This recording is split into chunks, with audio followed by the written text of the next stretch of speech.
Hello everyone, the Nerdy Steve here, and today again we're going to talk about more Dominaria United spoilers that have jumped out at me. I know we haven't been doing a lot of decks and gameplay videos, but as everything rotates and we're looking forward to new standard and all these cool cards, that's what I'm going to be doing for a little bit, but we will get back to gameplay videos soon, I promise. And with the new standard rotation, they will be really, really fun and cool and great. So it will be worth the wait, hopefully. With all that being said, let's go look at some of the cards that I'm excited about that we saw since the last video. So first, we have Leyline Binding, which is a 6 mana enchantment for 5 and then a white. It has Flash. And then it also has Domain. This spell costs 1 less to cast for each basic land type among lands you control. And when it enters the battlefield, you exile target non-land permanent and opponent controls until Leyline Binding leaves the battlefield.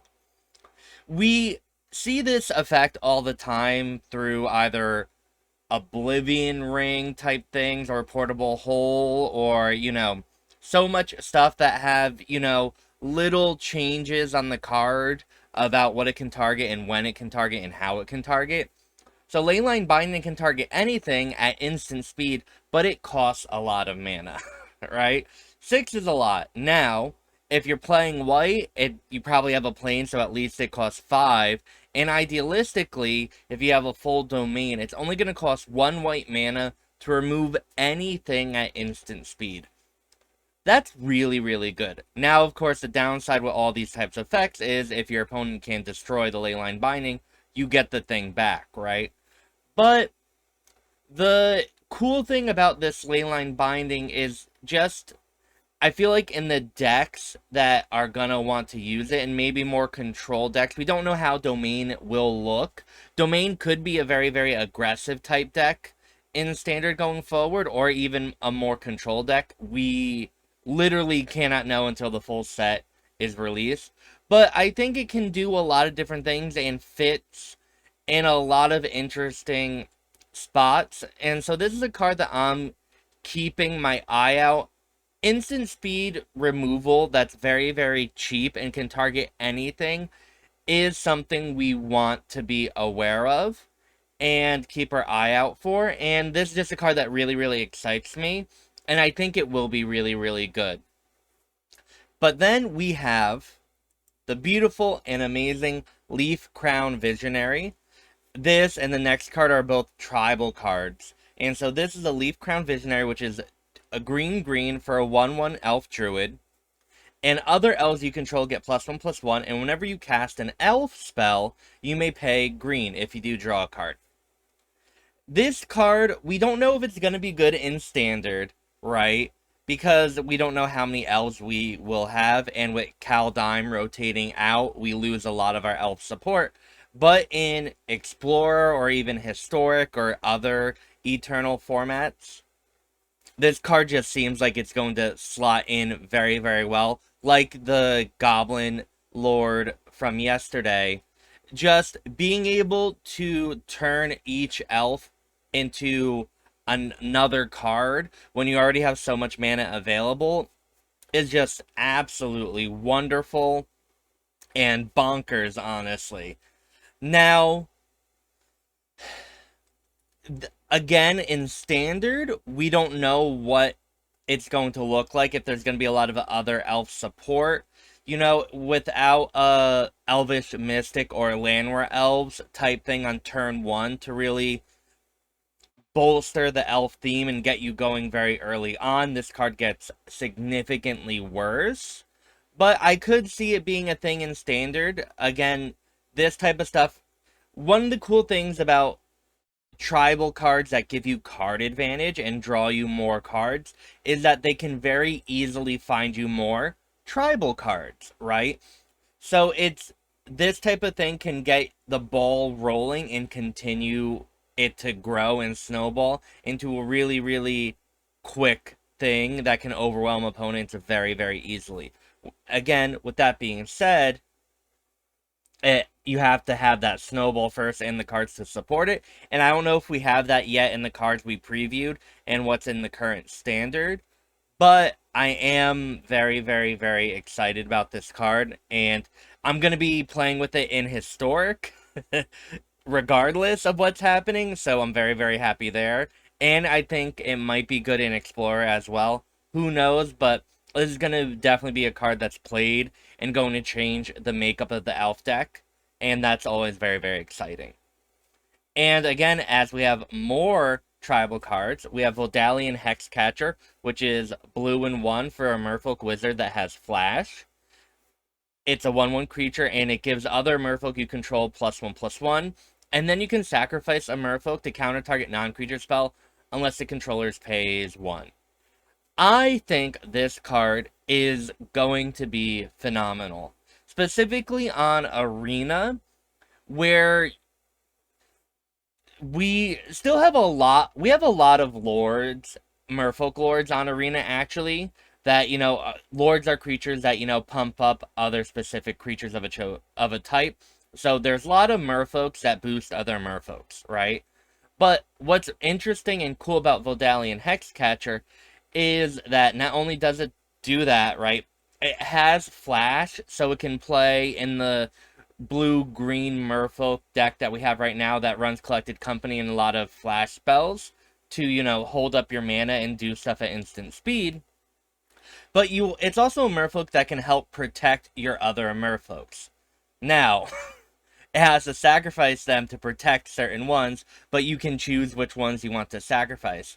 But if your opponent goes to cast maybe a Planeswalker or a powerful enchantment, you can flash in Voldalion Hex Catcher in response, and then sacrifice 1 or 2 merfolks to counter that spell. The first time I read Voldalion Hex Catcher, I assumed it was only instant or sorcery, but being non-creature is such a huge thing in specifically Explorer and Historic, the bigger formats, because, like, one of the problems with, the Merfolk decks is that they can get really far behind the first couple of turns because you're not necessarily adding a lot to the board and you're just building up, and then your opponent can cast a spell on turn 1 or 2, and that can really just set you back. And Voldalion Hexcatcher being able to counter a Trail of Crumbs or, other artifacts or enchantments that early, and gives you the option of, you can sacrifice your 1-drop merfolk and keep Voldalion Hexcatcher, and now your opponent from now on has to pay 1 mana extra or keep that up in order to resolve anything, and you get to decide that, right? So it just gives you so much agency in how you want to navigate your games. Like, if you've ever played a game with this type of effect before, where your opponent can counter something if you don't have that extra mana, you will be playing a turn behind a lot of the times, right? Or, everything you do is so ineffective because you have to always go, all right, my opponent's going to decide if this is countered or not. And having that player or that agency and power as a Merfolk player is so great and phenomenal. I am very, very excited about this card. Now, just like Leaf Crown at Visionary, right? There aren't a lot of Merfolks in Standard right now.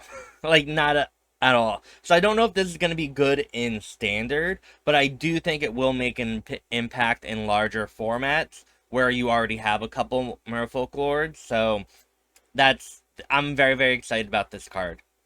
And this is our final card that we're going to talk about today, is Elas, Ilcor, Sadistic Pilgrim.